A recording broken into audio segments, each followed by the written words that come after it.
Are you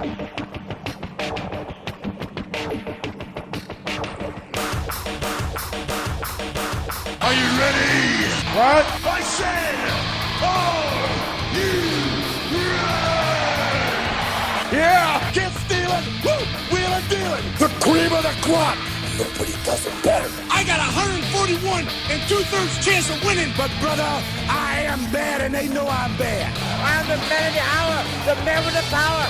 You sweet to be sour. It's showtime, folks. Welcome to the Grill Out. From the heart of Shillian, West Virginia, here's your host, Hollywood Jeff Petty.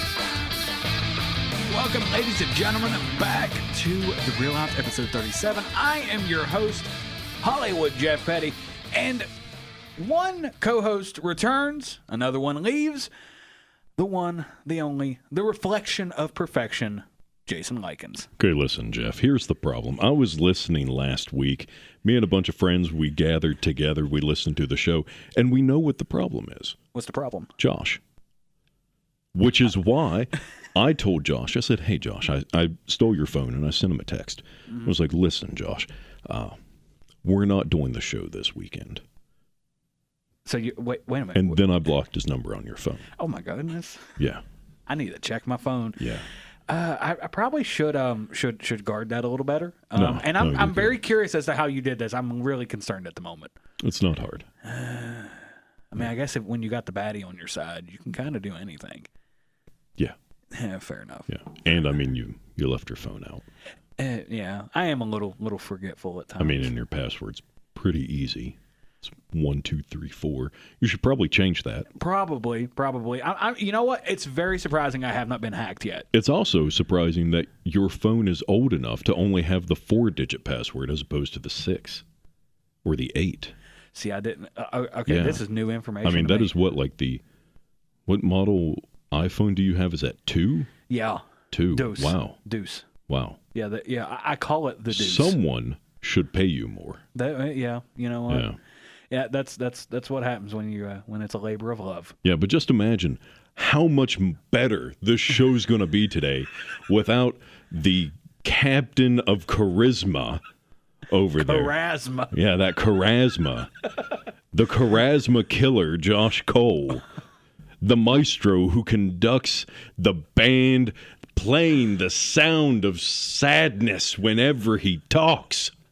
No, but instead what you're getting is the reflection of perfection.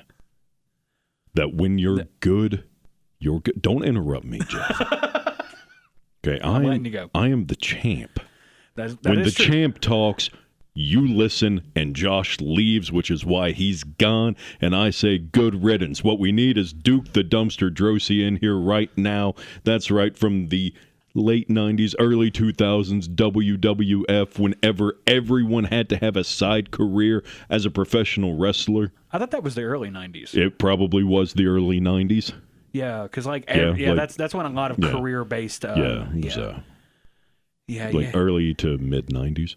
Yeah, something But like that. he was a garbage right, man. Right before New Generation, I think. Yeah, but he was a garbage man. What I'm saying is Josh is garbage. I'm sorry, Josh. I'm sorry. You know what? No, hold on.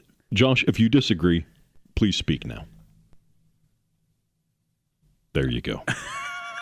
All right. You know who else thinks he's garbage? Sting. You know, I would. And when it comes to that, Josh has been stung. These puns. It's always also, if it were to ever get to the point to where we're interviewing Sting, we got a lot of questions to ask him about Josh. Why do you hate him so much? I don't think that needs answered. The viewers have told me why. Why is that? It's not me. Funny enough, it seems like everybody just really likes me. All right, here we go. Now you're sounding like The Rock. Speaking of The Rock, first story. Cody was supposed to be excited for The Rock to take his spot at Mania.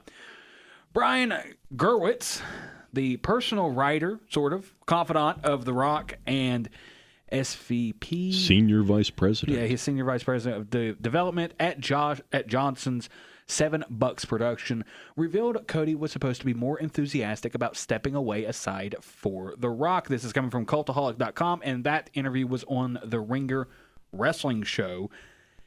Yeah, I don't know how to take that. I don't know. It's like, hey, we're booking you to win the Royal Rumble, where you get the title shot. Second year in a row. Yeah, so instead, we're going to have The Rock come in and take it. Yeah, be happy. Exactly. I didn't pull the quote because there were some expletives in said quote. But basically, the paraphrase what Brian was saying is that he was supposed to come in there. He was supposed to be all all happy about it, like go get him, Rock, and all of this. Yeah, like that doesn't make any sense. And I think the way that Cody reacted, because he was sitting there talking about how Cody reacted, and he's a very emotional guy and wears his heart on his sleeve. That's not a bad thing, and I think that's one of the things that people genuinely like about Cody is because he seems more relatable than other main event top stars, kind of like how his dad was as the American Dream. Wait, that's his dad? Yeah. Wow. You didn't know that? No, I didn't know. Oh, I don't know how you ended up on this show. No clue. I don't know either. Yeah. But yeah, I think the way Cody reacted was correct. I think it was more of a real reaction as opposed to, hey, so let's just look at it through the eyes of kayfabe. Okay. Yep. So let's put on our nice rose-tinted glasses. Okay, so I have just beat 29 other people for this. I have spent the last year of my life trying to get back into this title picture. Do it. Here, take my achievement and run with it. Exactly. Yeah, it doesn't make sense. No. And then be like, ha, ha, ha, ha, ha, it's a good day. The Rock's coming by. Like, it just doesn't make sense to be happy. Exactly. And also, Cody, if he were, I'm glad that he reacted to it the way he did by, sort of having this, this upset look on his face. Like, I'm getting this ripped away from me. Yeah. Because to me, it made Mania way better. It added a different layer to it with The Rock coming in. And, he would have looked like a chump. He would have looked like a chump if he would have did what they originally wanted him to do. Well, to be he already did look like a chump in just what they did do. Yeah. I mean, it was... He would have looked like more of a chump. Yeah. He would have. It didn't make sense. No, it didn't make any sense. Some people are saying, it's a work that was in the plans the whole time. I don't believe that. No. I don't believe that for a second. No. I don't they had to pivot on that one. Yeah, it's the same as the Yes movement. Exactly. I mean, there was too much of a backlash for it to not be changed. Exactly. And on top of that, if you notice how WWE's booking is, it takes something to that magnitude to actually get them to change what they're doing. They are pretty headstrong when it comes to their booking. They're going to move forward. It does not matter. I think you nailed it on the head. It would not have looked good. It made zero sense to do it that way. And judging from what's been coming out about The Rock and his issues allegedly with Hollywood stars such as Vin Diesel and them, and his ego. Yeah. The Rock believing The Rock. Yeah, kind of living the gimmick a little bit. Yeah. For lack of a better term, but it doesn't make any sense. It does that, with that context there, their decision makes sense why they went that way. But in the grand scheme of things, it made zero sense to book it that way. Yeah, none. So, Jeff, I'll tell you something else that I think, for me personally, doesn't make a lot of sense, and that's our next story here. Yeah. Yep. Moving premium live events could go back to Sunday. I like him on Saturday. See, I'm okay with him being on Saturday, but I don't know. There's something about a Sunday pay-per-view. Maybe it's just whenever years. You have to wake up early and go back to work the next day. Go talk to UK fans. Yeah. They've been doing that. They've been doing that for years. That's their fault. Yeah. They shouldn't have raised taxes on tea. True. Yeah. That's very true.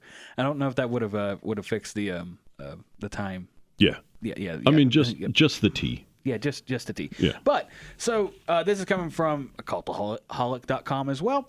Last week... Based out of the UK, based out of Newcastle upon Tyne. Exactly. At one point, their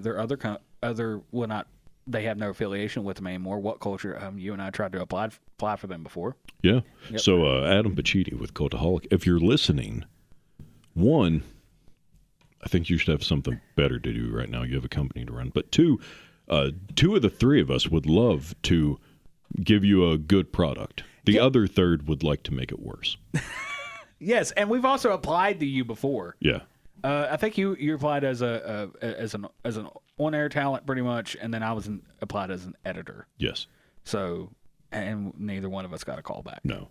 We tried. Yeah. We tried. But that was also when they were first starting, so That's you true. know they didn't really have a lot of things overseas. Yeah. Anyways. Yep. So cultaholic.com, this is coming from them. Quote, last week, Dana White, who is the president of the UFC, made comments about plans for TKO's big pay-per-view weekends, which would see Power Slap take place on a Friday, UFC on a Saturday, and WWE on a Sunday.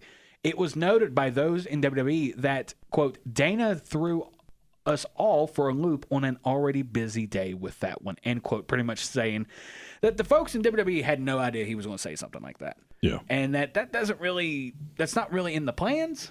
It seems like with them, I still don't know how Power Slap is still a thing. I have no clue. I don't either. Like, it's the UFC, get it. WWE, get it. Power Slap? Yeah. Head scratch? I'm not sure. I'm not sure either. And from what I've heard, Power Slap came about because Dana White was watching videos of people slapping each other. And he was like, I think we got something here. Yeah. But, you know, people... I'm not paying... concussions. Yeah, exactly. Yeah. Yeah, and I'm not paying for a pay-per-view to see somebody get slapped like that. No. Now, the UFC WWE thing, everybody can go back and forth about this. I don't think it is a terrible idea, given how the UFC is. To me, the UFC is more popular than WWE. It brings in more money than WWE. Their pay-per-views are $70 now, almost $80. Whereas WWE, if they were still going with a pay-per-view model, it would probably still be around $50 or $60. I just think that UFC is the much more popular one. And for promotional reasons, I think it's better to kind of separate them and kind of give them their own days.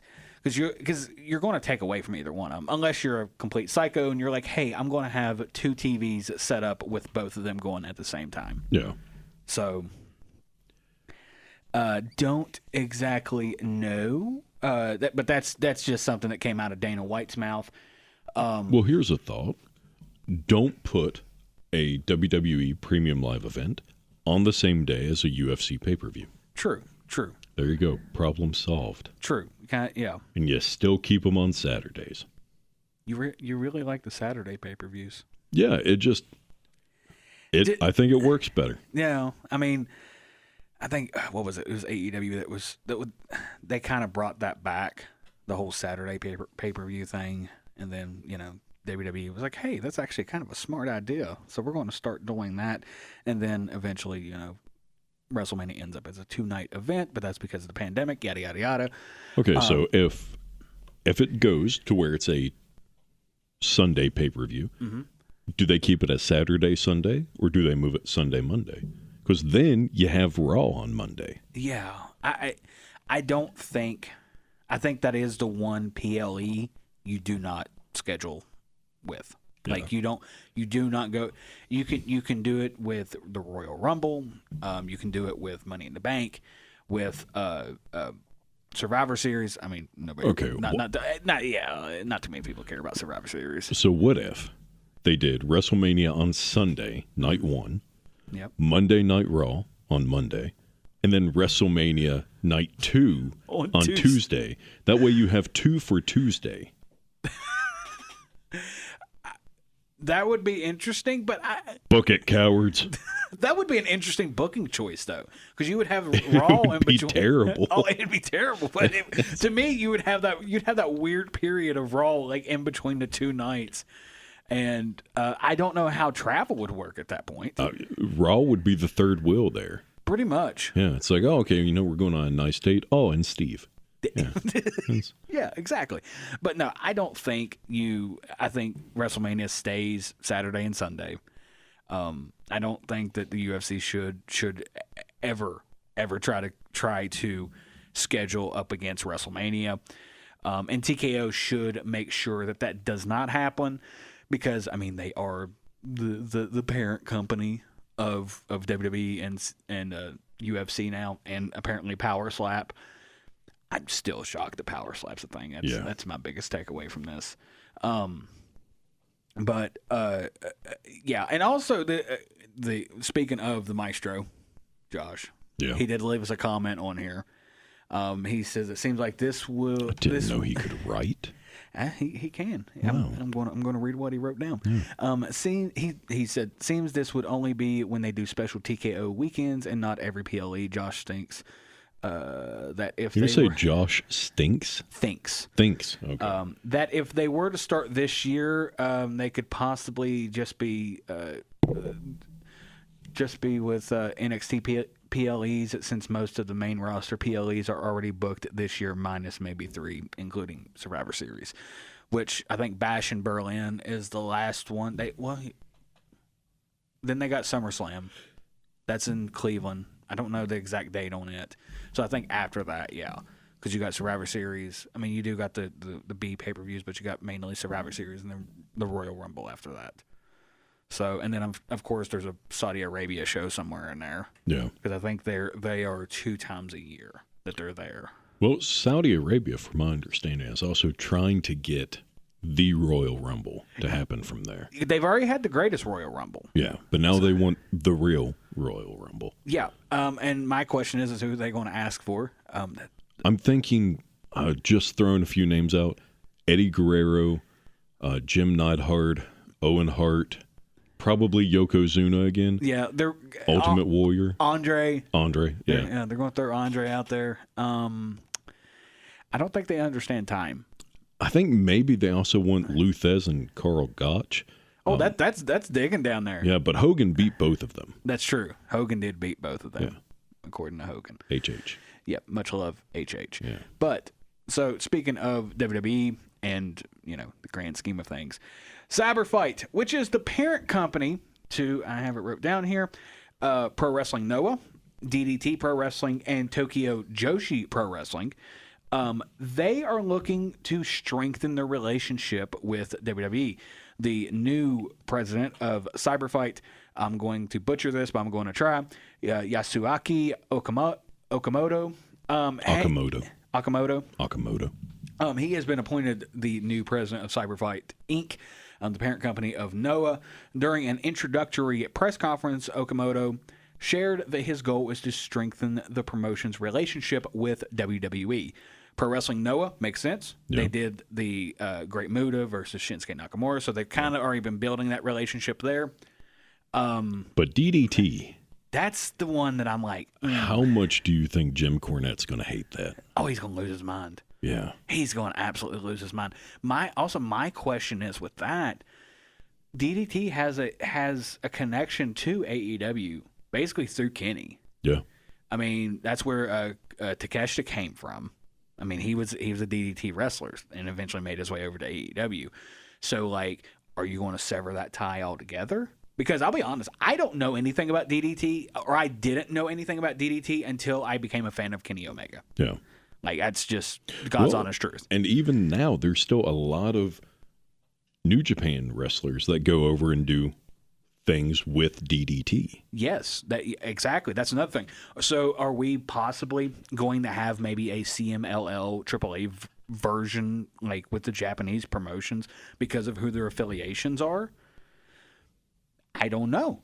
That's an interesting thing to see in this world, this wrestling world, because you look at AEW, they have New Japan, obviously, and now they've got Stardom. Stardom's starting to sort of rebuild that relationship with AEW, especially now that Rossy Ogawa has left and went on to Marigold, which we'll get to that here in a second. They unveiled new belts, but yeah, like there's going to be a lot of moving parts, I would say, in the next year if this is what they're wanting to do. Because it also seems like the new regime within WWE, Triple H, Nick Khan, and all of them are much more open to working with other promotions, which, in my opinion, is fantastic. Yeah. Like, WWE back in the day, even though like I was a kid and I didn't realize I was in a bubble, you're in a bubble when you solely watch them instead of going around watching a little bit of everything, which is kind of what we do here. Well, let me ask you this, Jeff. Pick you and I. Let's fantasy book something really quick. Okay. It's a triple threat. Yep. One person from WWE, one from AEW, one from New Japan. I know I'm leaving out TNA and a bunch of other ones, but just fantasy book. Really quick. Those are sort of your three big ones. Yeah. Now, granted, quality-wise, TNA should be up there. Yes. But it's just a little quick fantasy booking of a triple threat. Yeah. Not even saying who wins, just who would you pick? Out of those three to be in a triple threat. Yeah. Like one from each promotion. One from each promotion. I think it's safe to say you're probably going to pick Kenny Omega for AEW. So are we counting like that they're injured right now, or are we just not even paying attention to that? Not paying attention. Okay, and then I guess I would put Kenny in AEW, like from AEW, so he would represent them. Interesting enough, I would do Cody for WWE. Really? Because there's already that story between Kenny and Cody. Yeah. With the whole Team Kenny, Team Cody back in their Bullet Club days. Yeah. And then as far as New Japan, I would do Naito. Because Naito already has a history with both of them. He has a stronger history with Kenny, and they do not like each other at all. So you would sort of have like Cody and Kenny, going at each other, and then Naito would just be this wrench in the plans for them. If we're ignoring like the injuries and stuff, but that would be my three. Okay. See, because when I first had the thought, I was thinking of how could I get Minoru Suzuki somewhere in. You know what? I rescind it. I'll keep Naito, but go ahead. Because like I want the murder grandpa doing something. Yes.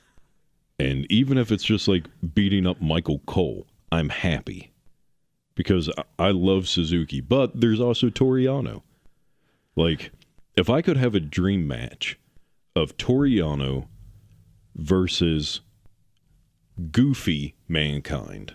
Goofy Mankind, okay. Yeah. So maybe Dude Love. Okay. Maybe Dude Love. Okay. Toriano, Dude Love, Santino Marella. Oh, actually, Fatal 4-Way. Yeah. Throw in R-Truth. Okay, yeah. There you go. But I think my three, you see, I kind of had the same thought as you, but instead of Cody, I was thinking CM Punk. Ooh, that would be a good one. Yeah. I'll say with Punk leaving WWE, well, not WWE, leaving AEW, that is the one match that I really wanted to see was Kenny versus Punk. Because, I mean, they've done Cody versus Kenny, haven't they? Yes. Like, we've seen them in a ring together. Ironically, in a triple threat match. Oh, okay. Yep. Kota Ibushi was involved in it. It was when Kenny was the heavyweight champion. Okay. I think other than that, it's been like tag matches, but yeah, that's the main one I could think of off the top of my head. Okay. Well, I would probably do. Yeah, I think Kenny Omega, CM Punk, and Toriano. Yeah. That's what I would do. You're going to do Kenny Omega, CM Punk, and Toriano. Yeah. I would. Because it doesn't make sense. And that's what I love about it. Like, two of it makes sense. But then somehow, let's say it was a fluke thing. Yeah. That Toriano did his wonderful finisher of the schoolboy, the roll-up. Yeah. And it's just a flash win. There's no reason why. Like, he beats Sonata. He beats Tanahashi. Yeah. He beats Naito. And just, like, why should Toriano win that? He shouldn't. And also, like... He beats Scott Norton and NWO Sting because they're there for some reason still. Because this is our world and everybody else is just living in it. Yeah. No, honestly, that would be hilarious because Punk is, like, this sort of serious, like, in a way. Like, he's more old school. He's much more serious about his wrestling. Kenny can go either way. Yeah. He has had, actually... rather good matches with Toriano in the G1. Yeah. So he already has that chemistry with him. And then Toriano's just he's a wild card. Yeah. You don't know. Now, real quick, and we'll wrap this up because we gotta take a break. But all the merch commercials that WWE does on their PLEs, I just want to see Toriano do them. Yeah, 100%. Just sell that DVD, man. Okay, final question with it though. Okay, do you put it in a WWE ring, an AEW ring, or a New Japan ring? You do it in a neutral ring, actually. Okay. And hear me out, because they just did this over in Japan. It's called All Together. Okay. It was the 3 big promotions: All Japan, New Japan, and Pro Wrestling Noah.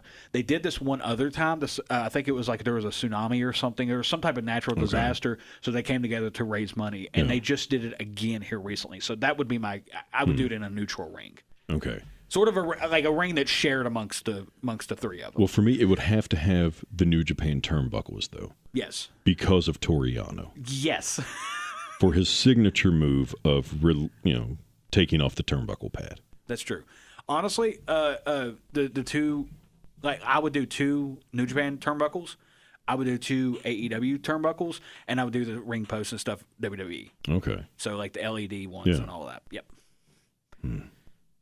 Let us know what you think, ladies and gentlemen. Yeah. You can email us, thegrillout95@gmail.com, and also message us on Facebook. It's been catching a lot of traction here lately, so I want to say thank you to everybody that's been doing that. But we are going to take a break real quick, and then we will be back with some more wrestling.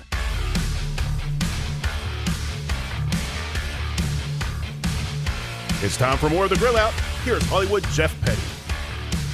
Welcome back, ladies and gentlemen, to the Grill Out. I am your host, Hollywood Jeff Petty, and I am joined by the reflection of perfection, the one and only Jason Lykens. Yep. Mm-hmm. He's here. He's arrived. I have, and Yes. I'm here. Yes. Both of them arrived and here. But You see, unlike Josh, who keeps taking week after week after week off, I haven't missed a single episode. I beg to differ. I've been here from the get-go. You know what? I don't think you all realize how much work I do for this show. How much work do you do for this show? All of it. All of it? All of it. So all the editing. Yep. Getting the stories together, Yep. writing the scripts. Yep. All the promotion. Yep. So everything that we see is you. Yeah. Okay. Yeah. Okay. You see, there's a difference. Okay.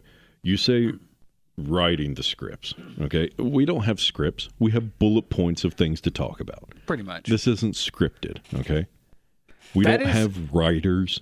We don't have people. We don't rehearse lines. No. We just talk. This That's it. this is all off, like, real talk. Like, Yeah. this is all off the top of our head. Yeah. Like, there is preparation that goes into this show. But as far as once the mics start, once the recorder starts rolling, the mics open up, it's pretty much us at that point. Yeah, like right here. The first story we did, Cody was supposed to be excited for The Rock to take his spot. We have that bullet point, and then we have the quote, and then the rest is us. Exactly. So, you say I do all the writing for it. Mm-hmm. It's really not a whole lot of writing that I do. I appreciate you saying that I do all the writing, though, and acknowledging that I do all the editing, and I take care of all the admin stuff. Like, really, I'm not sure what you and Josh do. Fair enough. You know what? It is what it is. So listen, if we're going to keep living in this fantasy world, Yeah. Okay. Oh, are we fantasy booking? maybe Okay. we can. You want to? I'm down. I'm Okay. down for it. Yeah. So I just headbutt the mic. it's okay. Let's do another triple threat. Okay. Or triple threat. Okay. One announcer from the 3 promotions: Okay. WWE versus AEW versus New Japan. Okay. Now, it can either be the Japanese announcer, it could be the English announcer, it could be the Spanish announcer. Mm-hmm. So, so announcing wise, are we talking? I'm talking about in a match. Yeah. Okay. Yeah. But like, are we talking like like Jim Ross announcer? Like never was in the ring, just straight broadcaster. Or No, are we I'm like, talking about commentator. comment. Like, if you want to put Taz in there, Oh my goodness. you've got Taz. If you want to put Corey Graves in there, you've got Corey Graves. If you want to put Tony Schiavone in there, One, what kind of cruel man are you? Leave Tony alone. I don't know. I feel like Tony gets mean. I think he carries a switchblade. I think he does. Yeah. Tony, if you would like to hop on our show and talk Please. to us. I mean, I would love to talk to you. We could talk about Atlanta Braves baseball. Oh, yeah. Talk about his time as a barista. Yeah. I love coffee. Yeah. And apparently he likes coffee too. Yeah. And, I feel like out of all the announcers I've seen out there, and I'm excluding like Jerry Lawler and them because they've been in the ring and all that. We've seen what they can do. There's two announcers that I feel like would shoot your kneecaps off. Yeah. Would just chew your kneecaps off just from pure meanness. Yeah. Tony Schiavone is one of them. Yeah. I would and Jim Ross. See, I think that you have sadly forgotten the one who knocked out John Bradshaw Layfield. Oh, who yeah. legitimately backstage punched him one time and knocked him out. The voice of ECW, Joey Styles. You know what? Actually, yep. I take as painful as this is for me to say, I take Jim Ross out. I put Joey Styles in. Yeah, and speaking of that, you know what? My first pick would be Joey Styles for this. Okay. For WWE, I would put Joey Styles. So for WWE, Joey Styles. Yes, that is who. Okay. That's who my pick is. What about AEW? AEW. Who do I want? Yeah. That's we'll just keep straight announcers. I'm gonna throw Tony Schiavone in there. Okay. Yep. Tony Schiavone. Okay. New Japan. New Japan? Yeah. I don't know the Japanese commentating team that well. I know that they used to have Masahiro Chono on there. Yeah. But he's a former wrestler. That's not going to fit in what I'm actually putting together. Don Callis. No, Kevin Kelly. You see, I was thinking Don Callis. Yeah, I mean, I pulled Don Callis out because I think he does have some in-ring training. Okay, he's not always been a manager. Yeah, so so I would throw in Kevin Kelly. Okay. Well, I mean, it hasn't. If we're just going with the non-in-ring stuff, that's on me. If you want to go with the ones who were in-ring, by all means, go for it. Well, then I think WWE wise, I'm going to have to go with, I think I'm going to do Pat McAfee. Oh, that's a good one. Yeah, I'm going to do Pat McAfee. Then I'm going to do Taz for AEW. Okay. And then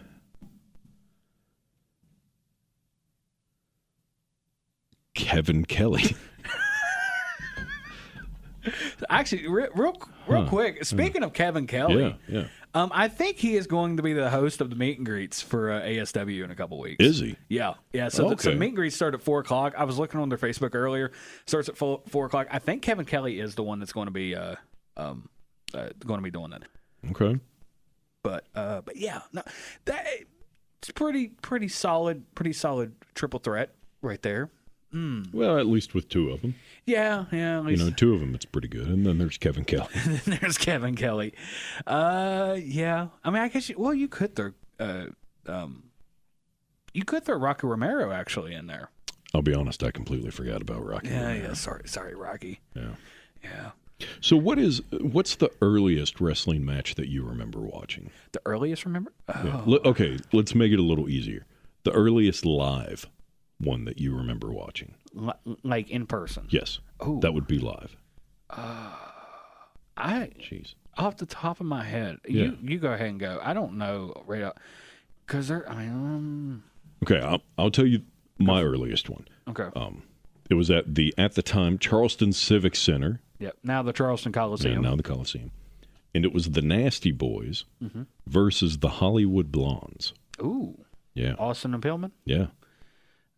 Back in WCHS. Was this no, they didn't have Nitro at that time. No, this was just just a house show? Yeah. It was like the kids classic thing that they would do at the Civic Center, and then they would always be like a wrestling thing like the next weekend or whatever.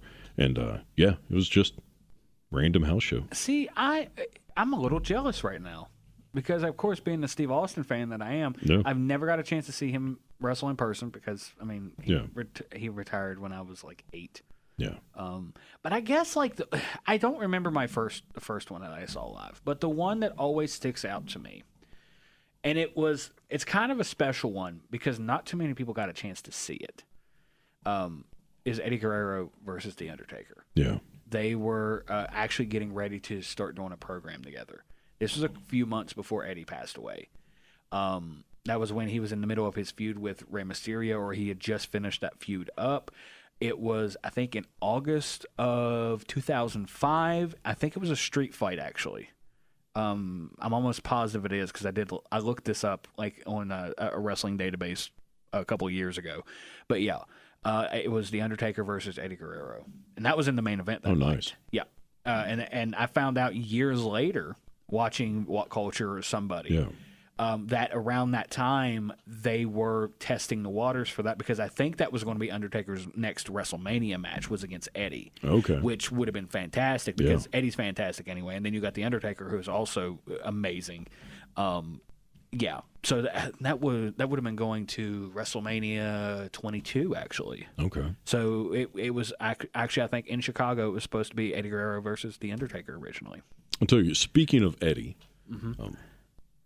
An individual who I feel really doesn't get appreciated for as great of a worker as they are is Chavo Guerrero. Yes, absolutely.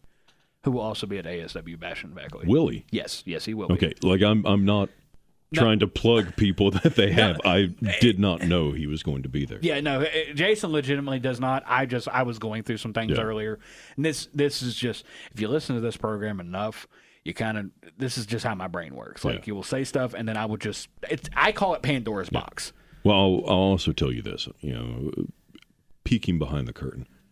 I don't write any of this stuff. No. I don't even read it prior to. So it's all news to me when I come in. We're getting his genuine reaction. When Jeff will send me the bullet points, and then I get to the station. He's like, hey, did you read the stuff? And I'm like, no. That's what I mean. When these mics open up, it's genuinely us. Yeah. That's the best way to put it. It is genuinely us, how we are. So who do you think is the most overrated wrestler of all time? Most overrated wrestler of all time? Let me think about that one. You asked me that one way too quickly. I mean, I can ask it slower. No, it's okay. So, Jeff. Let's see. I mean, there's a lot. There is a lot. But then it's like, okay, what makes them overrated? Yeah, exactly. Did they excel in one thing and maybe they weren't as good? Like, were they great in the ring, terrible on the mic? Yeah. Were they great on the mic, terrible in the ring? The person that pops in my mind, and I'm sorry to, not that he's listening to this, Lex Luger. Okay. I've never been that big of a fan of Luger. Luger had no charisma. No. He had the look. Oh, yeah. Had the look down to a T. But, man, once he started talking, it was charisma vacuum at that point. And, there's the whole thing with, when Hogan left and he was sort of going to take that role. With the Lex Express. Yeah. And really the only thing, this is terrible because I just did not watch a whole lot of WCW, but the only thing I can think of impactful sort of with Lex Luger was that Monday Nitro. Yeah. Where he popped up at they were in the Mall of America. Is that what it was? It was the first Nitro. The very first episode of Nitro where Lex Luger shows up. Yeah. Well, also, about a week or two before the Hollywood Hogan Sting match for the title, Luger faced Hogan and won the title. See, and it had no significance. Well, it just didn't make sense. No. And also that was basically when they were the Lunatics were running the Asylum in WCW. I think it was. But yeah, no. My pick is actually Lex Luger. It just not. That's just how I feel. Charisma vacuum. He's got the look, but there's nothing I can remember of him being in the ring. Yeah. Like I said, the only other thing I can think of is that Monday Nitro. That's it. That's the only thing I can think of off the top of my head. The one thing that I can give Luger credit for is every time there was a show in Charleston, he always came. Like it was never that Luger was on the card and then he didn't show up, because that happened a lot with Scott Hall. Yeah. And that always made me really upset because I always wanted to see Scott Hall live. This was WCW days? Yes. Okay. Yes. But I don't think Luger is a bad shout on that. No. Like, I don't... I'm not... Like, nothing with this character. I just... Wrestling-wise, there's nothing I could think of besides that one thing. Yeah. Couple things off the top of my head. I think later on in WCW, whenever he was doing his tag team with Buff Bagwell, it was okay-ish. Yeah. But just, I don't know. Yeah, I don't know either. I was never excited to see Luger. Okay, let me rephrase it. I was excited whenever Luger would put the Giant in the torture rack at the live events. And that's impressive. Yeah, I mean, because it was the Giant. Yeah. Now known as Paul White. Yeah. And I would say Giant Gonzalez was overrated, but he was never. Yeah. He just. I feel like that's one that everybody would agree on. Like, Yeah. I don't think you would get much argument out of people about that. No, one. but he was brought in because he was big. That's, in the world of professional wrestling, that is a tale as old as time. Yeah, and it's just. Yeah, and honestly, Giant Gonzalez does hold the distinction as having the worst match in the Undertaker streak. Yes. Yep, because that's the one where Taker had a DQ. Yeah. Because of the chloroform Yes. rag and all of that. Yeah, that was WrestleMania 9. Yes. Yeah. And if I was telling you this off in between, but if you listen to, I don't know which episode of The Undertaker's podcast, he said that the Great Khali, or that Giant Gonzalez made the Great Khali look like Luthez. Wow. Yeah. That's saying something. Because the Great Khali, and we were talking about this before we got started, the Great Khali, even when he was wrestling, even when he was active, that man couldn't move. Even in the longest yard, Yeah. he couldn't move. Yeah. Which that movie's great. It is. Yeah. The original and the remake. Yeah, and that's rare for movies. Yeah. That is. But, so, speaking of remakes, we have something special. Remix. Waka waka. Wow, we should never do that again. No, we shouldn't. We just suck the air out of Listen, this place. Really quick, and I mean this to all two listeners. I'm sorry you heard that. Like, not just Jeff, but also from me. Yes. We're sorry. Yep. So, speaking of remakes, we have our first special of the Grill Out. We've already announced this. We've already talked about it. We did put up this past Wednesday on the Facebook page all of the participants. Did we? Yes, we did. Okay, no one told me that. Yeah, it was put up Wednesday morning, I think. Okay. So yeah, that was put out there. But for those people that are not on the Facebook page, you should go like it. But if you're not there, You know what? I want you all to fill out a bracket. yeah, Yeah. exactly. I think that'd be fun. It would be. Yeah. We can definitely set that up. Yeah, we will definitely set Or that just up. comment who you think should win the entire thing. Honestly, yeah. Let's do that. Yeah. Comment who you think should win the entire thing. Comment on the post. We'll go ahead after this. We'll go ahead and pin the post at the top of the Facebook page. Go ahead and comment who you think is going to win the King of the Ring runner-up tournament. Because what we've done is we're going to take. This was Jason pitched this idea a few months ago. We're going to take the runner-ups for every King of the Ring. We're not doing Queen of the Ring because there's only been one. Yes. Yeah, so we can't really do anything with that one. I mean, they would win. Yeah, You know. yeah. We are excluding Kurt Angle and Macho Man because they are also winners of the King of the Ring. They were runner-ups, but they also won it, so we kind of disqualified them from this. So I'm going to go ahead and give you the participants for the King of the Ring tournament, just starting with oldest to newest. We got the Iron Sheik, 1985, 1986, Pedro Morales, 1987, King Kong Bundy, 1989, Rick Martel. 1991, Erwin R. Shyster. 1993, Bam Bam Bigelow. 94, Razor Ramon. 95, Savio Vega. 96, Jake Roberts. 97, Mankind. 98, The Rock. 99, X-Pac. 2000, Rikishi. 2002, RVD. 2006, Bobby Lashley.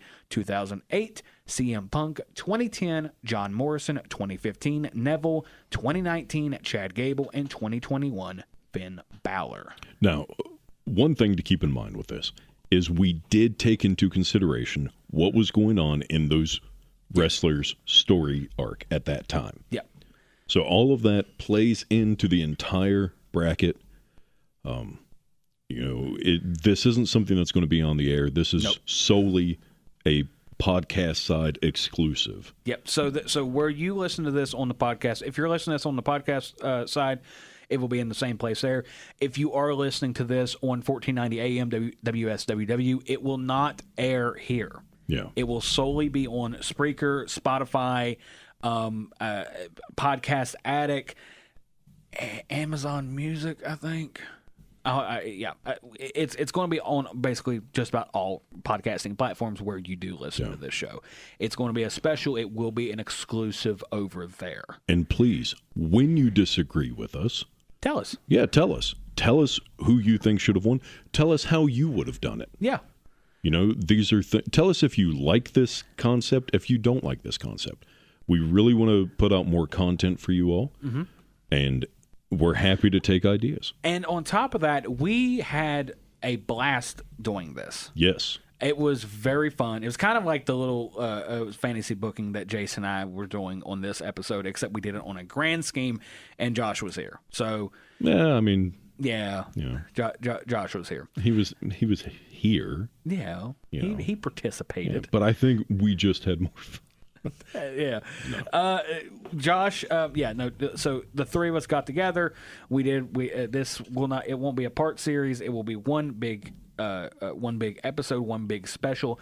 I think I haven't put it all together, but we're around an hour and a half. Okay. So, I've broken it up to where, like, if you get to like round 2 or round 3 and you're like, man, I got to go somewhere. Yeah. I want to keep listening to this, but I got to come back to it. You can come back to that part. So I've kind of broken them all up. That way it's easier to navigate through this episode because it is a large one. But it is a very fun one. Let us know what you think. Again, you can email us, therealout95@gmail.com. You can message us on Facebook or comment on the post listing all of the participants. Like I said, we will go ahead and we will pin that on the Facebook page because the Facebook page goes to all of us. Yeah. So if you message it, it comes to all of us. Yeah. And also, I will say, I am not a person who goes around asking people to do things. Yeah, he's really not. But please give us some kind of feedback on this. Yep. Because if you all don't like this kind of stuff, we'll change. We'll find something that you all do like. Yeah, we'll pull a Peyton Manning and call an audible at the line and say Omaha. Yeah, Omaha. Yep, exactly. But yes, that will be this Saturday. Actually, it will be coming out at noon. So around the time of the King and Queen of the Ring tournament, you get a chance. You watch that PLE. Then you're still riding on that high, and you want to watch. You want to consume some more King of the Ring content. Then you can listen to our King of the Ring runner-up tournament. Yeah. So, with that being said, we're going to. I'm surprised we got this far into it. Josh usually does. Yeah, that's true. Josh usually does do the yap. He but ruins good things. But we're going to go ahead and close it there. When we come back, we will have On This Day in Wrestling History and the main event. Stay tuned.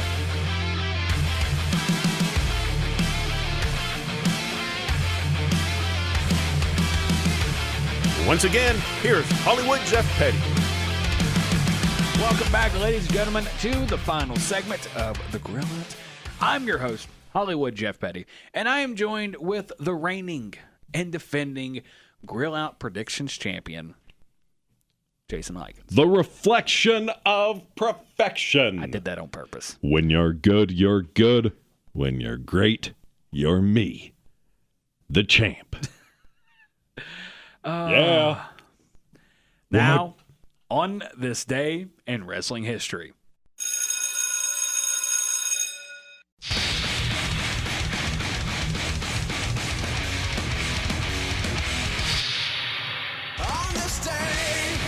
May 19th, real quick. May 19th, 1996. How do you get that? Because it's literally in front of you. I looked down at the bottom right of the screen to see the date, and I accidentally read this year's. May 19th, 1996. A very memorable WWF house show took place at Madison Square Garden in New York City in front of 18,000 fans, which was a record-breaking crowd at the time for a non-televised WWF event. The Godwins defeated the Body Donnas? Yes, the Body Donnas. Yes, the Body Donnas to win the WWF Tag Team titles, and Vader defeated Yokozuna. Hunter Hearst Helmsley pinned Razor Ramon, and Shawn Michaels retained the WWF Championship against Diesel in a steel cage match in the main event. You know exactly where I'm going with this. I do. This event marked the last appearance in WWF for 8 years for Scott Hall and Kevin Nash, who were Razor Ramon and Diesel in the early and mid-90s and were leaving to join rivals WCW. This was also, a.k.a. The curtain call. The infamous curtain call. Yeah. When kayfabe was pretty much shattered at that point. Yep. It was already kind of tapering before that, but this was that final nail. Yep, this one just kind of shoved it over the edge. This was actually very, if you think about it, this moment was a domino effect for a lot of things. Yes. You had Triple H, who was the one that caught all of the punishment for this, which therefore led to Stone Cold winning the King of the Ring in 1996, therefore the birth of Austin 316 and sort of catapulting it. Yep. And eventually we get down the road to the what. Shawn Michaels could not be touched because he was the champion at the time. Scott Hall and Kevin Nash left. Yeah, they were out the door. Yep, and they were the outsiders popping up at WCW not too long after this. So, yes, today marks, almost 30 years since the curtain call happened. May 19th. 2002. The Undertaker defeated Hollywood Hulk Hogan, no relation, brother, for the WWE Undisputed Championship in the main event of WWE Judgment Day from Nashville, Tennessee. Triple H defeated Chris Jericho in a Hell in a Cell match. Rikishi and Rico beat Chuck and Billy for the WWE Tag Team titles. And Edge pinned Kurt Angle in a hair versus hair match. Also, Eddie Guerrero retained the Intercontinental title against Rob Van Dam, and Trish Stratus retained the WWE Women's Championship against Stacy Keibler, who was joined at ringside by Reverend Devon and Deacon Batista. Mm-hmm. Of note, this was the first pay-per-view under the WWE banner after the company changed from WWF earlier that month. Well, all right. 22 years ago. May 19th. 2012. In Richmond, Virginia, Charlie Haas defeated Jay Briscoe in an unsanctioned match in the main event of ROH, the Battle of Richmond. Also, the All Night Express, Kenny King and Rhett Titus, defeated wrestling's greatest tag team, Charlie Haas and Shelton Benjamin, by disqualification in a ROH World Tag Team Championship match. Tommaso Ciampa defeated Adam Cole, and Davey Richards pinned Jimmy Jacobs. All right, yeah. Yep. There we go. You know what? I didn't know about the world's greatest tag team being an ROH. I'll be completely honest there. Okay, I did know that. Okay, see, I didn't. I also think world's greatest tag team, underappreciated. Very much. Yeah. Very much an underappreciated team. Yeah. Even though Shelton Benjamin, in a way, does not have that great of charisma, underrated, in my opinion. He is someone that needs a mouthpiece. Absolutely. He's got everything. Yes. But he needs the mouthpiece. He just doesn't have that charisma. Yeah. And you were also talking about Murder Grandpa earlier. Yeah. When Shelton Benjamin was in New Japan, he was part of Murder Grandpa's faction, Suzuki Gun. Yes. He went by Shelton X Benjamin. Shelton Suzuki? Yeah. Also Lance Archer. I think he was an original member. Okay. But yeah, so he was in the same faction with Murder Grandpa. Tell you what I would love to see. Even now. Kurt Angle now against Minoru Suzuki. That, I don't know. Just Grandpa's fighting it out. Yeah, but that's my Pepto-Bismol. For the age that Minoru Suzuki is at, he is surprisingly limber. Don't you take the last bottle of Mucinex? That's mine. Don't take away the tofu. All right, last segment, the main event. This is just where we go ahead and give you an update on your upcoming week of professional wrestling. Go ahead and start with all of your local stuff. On Friday, May 24th, Victory Championship Wrestling will hold 5-day Friday at Bishop Donahue High School in McMission, West Virginia. Bell time is at 8 p.m. and tickets are $5. The rest of the events are on Saturday, May 25th. Maximum Velocity Wrestling presents Remember the Fallen at the West Satis. I don't know how to. Forgive me. It's at the Community Center in Nitro, West Virginia. Yeah, it's at the Community Center in Nitro, West Virginia. Bell time is at 7 p.m. Front row is $15 and general admission is $10. Power Slam Pro returns to action at the Milton Volunteer Fire Department in Milton, West Virginia for Future Fight 18 Lion's Share 2.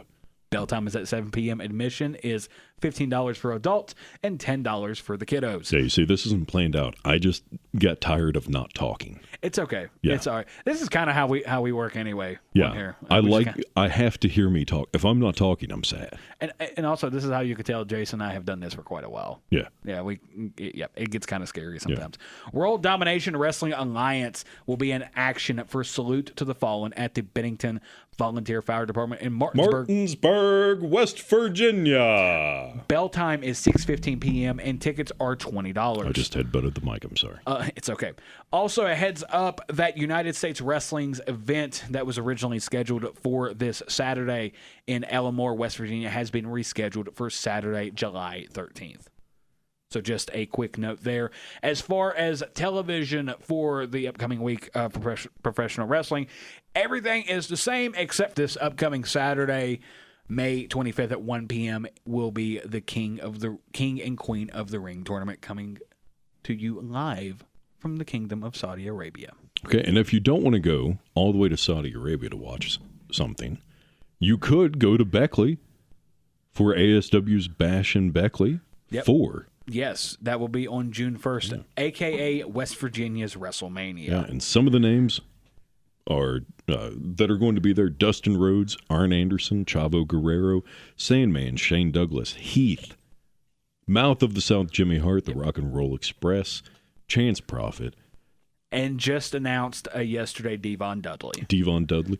Sabu, Shane Douglas, Francine, Bill Alfonso, and Sandman. Okay, is Bill Alfonso bringing the whistle? I hope he does. I hope he doesn't. Oh, man. Okay, what if, hold on, one last fantasy booking thing here. Okay, Bill Alfonso with the whistle, blowing into the face of Jimmy Hart with the megaphone, who just keeps saying, yeah, baby, so you just have whistle, yeah, baby, get him, baby. You want to talk about heat? Yeah. They'll be booing that till the next day. Okay, ladies and gentlemen, that's going to do it for us here. Yeah, baby. Again, if you want to listen, baby, if you want to speak to us, let us know what you think about the show, what you think about us, what you like about the show, what you don't like about the show, what you think we should improve on, who you think is going to win the King of the Ring runner-up tournament. You can message us on Facebook. The Grill Out. Also, don't tell me I need to work on my Jimmy Hart impression. I know. I'm aware. Yeah, he's well aware. Yeah, baby. You can also email us, thegrillout95@gmail.com. And that's going to do it for us, ladies and gentlemen. Get well soon, Josh. Yes, get well soon. And until next time, fellow wrestling fans, have a good one. Yeah, baby. Goodbye, and good night, back.